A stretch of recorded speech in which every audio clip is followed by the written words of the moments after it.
ప్రభుత్వ అధికారుల అనుమతితో రైతులకు పొలాల్లోకి మట్టి తరలిస్తుంటే కొందరు వ్యక్తులు తమను డబ్బులు డిమాండ్ చేశారని, ఇవ్వకపోవడంతో అక్రమంగా మట్టి తరలిస్తున్నారని, ఎమ్మెల్యే పేరు వాడుకుంటున్నారంటూ ప్రచారం చేస్తున్నారని కాంగ్రెస్ పార్టీ నాయకులు అన్నారు. మెదక్ జిల్లా రామాయంపేట మండల కేంద్రంలో కాంగ్రెస్ పార్టీ నాయకులు మీడియా సమావేశం నిర్వహించి మాట్లాడుతూ, లింగారెడ్డి అనే రైతు తన పొలంలోకి నల్ల మట్టిని తరలించడం కోసం అధికారుల నుంచి అనుమతులు తీసుకున్నారని, అధికారుల అనుమతితో తాము నల్ల మట్టి తరలిస్తే బఫర్ జోన్లో మట్టి పోస్తున్నారంటూ ప్రచారాలు చేస్తూ తమను ఇబ్బంది పెట్టారని, డబ్బులు ఇవ్వకపోవడంతోనే తమ పేరును బద్నాం చేస్తున్నారని ఆరోపించారు. తాము ఎమ్మెల్యే పేరు ఎక్కడా వాడుకోలేదని, తాము చట్టబద్ధంగా అధికారులకు దరఖాస్తు చేసి అనుమతులు తీసుకున్నామని వారు తెలిపారు.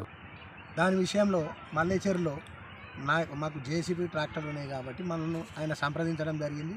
ఈ విషయంలో మేము మల్లేశ్వరిలో ట్రాక్టర్లు పెట్టి అతని పొలంలకు మట్టి కొట్టడం జరిగింది. కొంతమంది వ్యక్తులు, ఇద్దరు వ్యక్తులు మా యొక్క అక్కడికి వచ్చి జేసీబీ దగ్గరికి వచ్చి మమ్మల్ని పొత్తుంచుకొని, లేదనంటే మాకు ఒక 10,000 రూపాయలు డిమాండ్ చేస్తున్నాం, ఒక 10,000 రూపాయలు ఇవ్వి, లేకపోతే మేము దీన్ని అలచల్ చేస్తాం, ఇది చేస్తాం, అది చేస్తామని అంటే మేము ఒకటే చెప్పడం జరిగింది. మేము రూల్స్ నామ్స్ ప్రకారం వెళ్తున్నాం, లీగల్గా పోతున్నాం, ఎవరికి డబ్బులు ఇవ్వాల్సిన అవసరం లేదని చెప్పేసి మేము డిమాండ్గా చెప్పడం జరిగింది.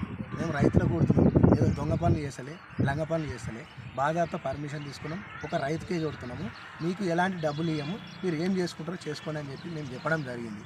దీన్ని మనసులో పెట్టుకొని మేము డబ్బులు ఇవ్వలేదని చెప్పేసి మనసులో పెట్టుకొని కొంతమంది కావాలని చెప్పేసి దీన్ని ఏదో చేద్దామని ఎన్నో చెరువులు, కుంటలు అమ్ముకున్నారు కొంతమంది నాయకులు. దాంట్లో కస్మాన్ కుంట ఉంది, తోడలకు వచ్చిన కుంట ఉంది, కొన్ని చెల్లు ఉన్నాయి.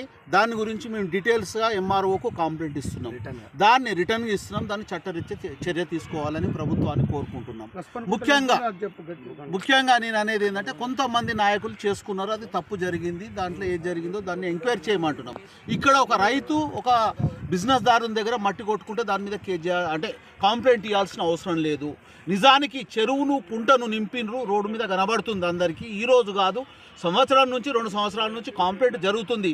కంప్లైంట్ ఇచ్చినా చర్య తీసుకుంటలేరు. నేషనల్ హైవే మీద, రోడ్డు మీద, ఈ సిద్దిపేట రోడ్డు మీద మల్లె చెరువు రోడ్డుకు ఆనుకొని ఎంతో మట్టి బయట నుంచి తీసుకొచ్చిండ్రు. దాని మీద ఖచ్చితంగా చర్య తీసుకోవాలని అడుగుతున్నాము. ముఖ్యంగా ఇక్కడ చెప్పేది ఏంటంటే, కొంతమంది నాయకుల ప్రోత్సాహంతో కొంతమంది కంప్లైంట్ చేస్తుండొచ్చు, అది చట్టరీత్యా అందరికీ హక్కు ఉన్నది, చట్టరీత్యా చర్య తీసుకోవాలి. ఎంఆర్ఓ దృష్టిలో కూడా తీసుకొచ్చాము. ఇక్కడ ఎఫ్టీఎల్కు ఎలాంటి సంబంధం లేదు, బఫర్ జోన్ కూడా ఎలాంటి సంబంధం లేదు.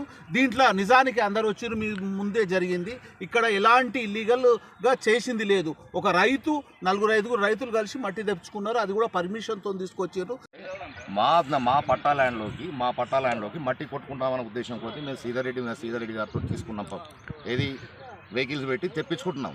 బట్ ఏంటంటే దీంట్లో ఎలాంటి పర్మిషన్స్ లేవు అన్న ఆలోచన కొద్ది వాళ్ళు మాట్లాడి మమ్మల్ని డబ్బులు డిమాండ్ చేసిండు. ఆ పిల్లాడు డబ్బులు డిమాండ్ చేస్తే పేరు చెప్పకూడదు, డబ్బులు డిమాండ్ చేస్తే మేము ఇవ్వాల్సిన అవసరం లేదు, ఎలాంటిదైనా మేము క్లియర్ కట్గా మాట్లాడుతున్నాం కాబట్టి క్లియర్ కట్గా తీసుకుంటున్నామని చెప్పాము.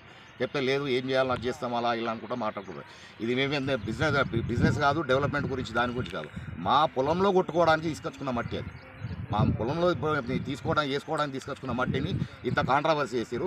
మేము ఒకటే చెప్తున్నాం, మాది ఎఫ్టీఎల్ ల్యాండ్ అది ఇదని చెప్పేసి అనవసరంగా లేనిపోయిన ఆరోపణలు చేసి దీనికి కాలిపిల్లి ఇష్యూ చేద్దామనంటే ఎవరు వదిలిపెట్టే ప్రసక్తి లేదు.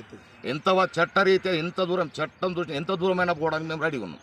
మేము మాత్రం ఎట్టి కోసం వదిలిపెట్టేది లేదు. ఇంతే. మరిన్ని అప్డేట్స్ కోసం మా ఛానల్ని సబ్స్క్రైబ్ చేయండి.